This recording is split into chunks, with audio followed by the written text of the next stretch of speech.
नमस्कार, मी सुशांत वागचौरे, किल्ले प्रतिष्ठान संघटनेचा संस्थापक अध्यक्ष.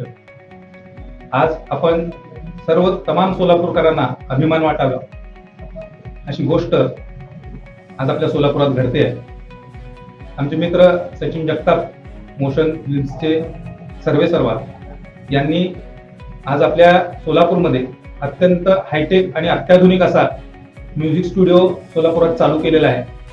सोलापूरमधील सर्वच कला क्षेत्रात काम करणाऱ्या मंडळींसाठी ही एक अतिशय आनंदाची आणि अभिमानाची गोष्ट आहे की आपल्या सोलापूरमध्ये अत्यंत हायटेक पद्धतीचा म्युझिक स्टुडिओ सन्माननीय सचिन जगताप यांनी आपल्या सर्वांच्या सेवेसाठी उभा केलेला आहे आणि त्यांना भविष्यातील सर्व कारकिर्दीसाठी, त्यांच्या उज्ज्वल भविष्यासाठी जगदंबा आणि शिवशावचरणी प्रार्थना करतो. धन्यवाद.